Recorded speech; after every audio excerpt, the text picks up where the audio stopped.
study of Ecclesiastes and looking at and defining what the good life really is. We're looking at Ecclesiastes 4. And we're going to be diving into just a small portion of chapter 4. It's verses 4 through 8. And what the teacher wants to talk about in this passage is relationships.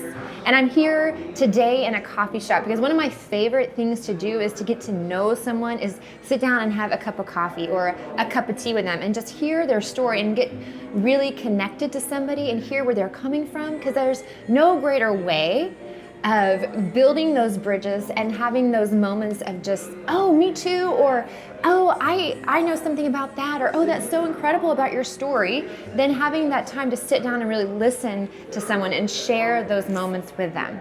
And the relationships are such an integral piece of the human experience, and the teacher is going to really dive into them, but not just that they exist, but the complexity of them. And maybe you want, what do you mean by relationships are complex? Well, if you think about your favorite memories or the moments of your life that have meant the most to you, that you were the most joyful, the most happy, the most fulfilling, I imagine you would think of them, and a lot of them have people in them. Maybe it was your wedding day, maybe it was a graduation day and the rest of your class is there. Maybe it was a day when you got a promotion and there was your boss handing you that promotion. Maybe it was a birth of a child.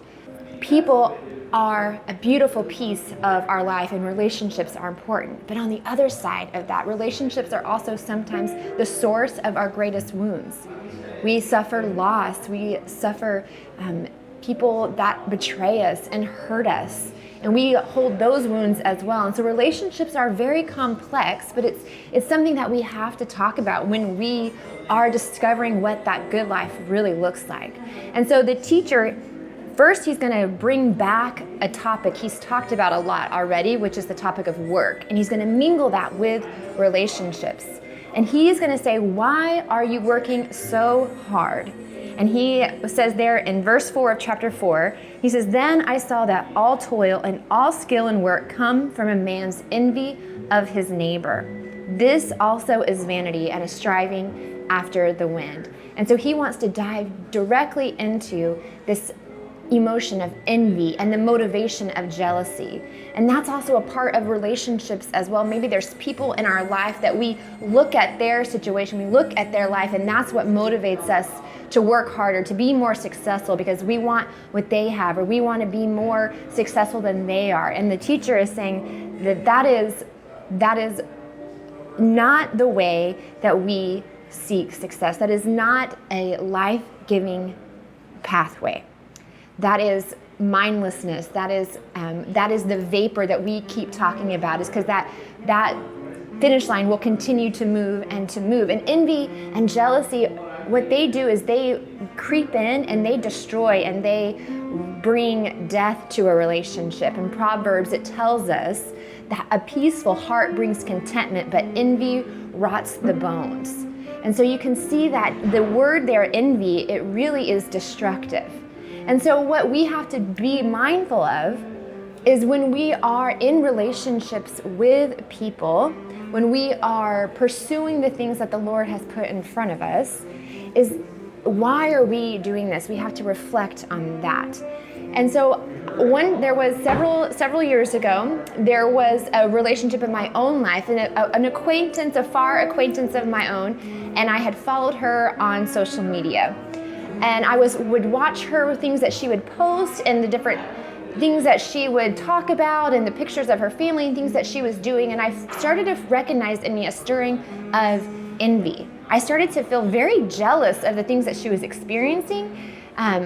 Looking at what she was doing, it was things that I was wanting to do or accomplishments that I wanted to have. And I found myself getting bitter towards her and frustrated by this. Like, why can't I do that? Why am I not there yet? And the Lord really convicted me was, are you in relationship with her? And I wasn't. She was just an acquaintance. And what happened was, over several months, the Lord kept putting us in the same pathway, and we ended up having coffee, and we ended up becoming better friends. And I started to realize that envy was just destroying a relationship. And we are now actually really good friends. And that is something that we see, envy and jealousy. It wants us to destroy relationships. And that is it's a problematic thing in our own day and age right now, when we have so many different things that are feeding into us. We have social media and Instagram and Facebook, and we see people's what we think are perfect lives, what we think is the good life. But when we get to have those connections with people and those relationships with people, we really start to see that there is a story there and that there is goodness in who they are. And so that is what the teacher wants us to understand, is saying, if you are seeking after something else just because your neighbor has it, you're breaking the 10th commandment of not coveting, and you will never find the good life at the end of that race. And so then it's really interesting too, if you see here in the end of 7 and 8 in this passage that we're looking at, the teacher says, "Again I saw vanity under the sun, one person who has no other, either son or brother, yet there is no end to all his toil, and his eyes are never satisfied with riches, so that he never asks, for whom am I toiling and depriving myself of pleasure?" This is someone who has put work so much as the center of their life and acquiring more possessions and more wealth that they have completely broken all relationships. They have no relationship with friends. They have no relationship with peers. This isn't just that they're married or not married. This is that they have decided to build their life around their work success and not the community and people that are around them. They have paid the price of relationship for things of this life. And so he says that this is vanity, this is unhappy business. But what's really interesting there is at the end of verse 8, it shifts from the third person to the first person. And he says, "For whom am I toiling and depriving myself of pleasure?"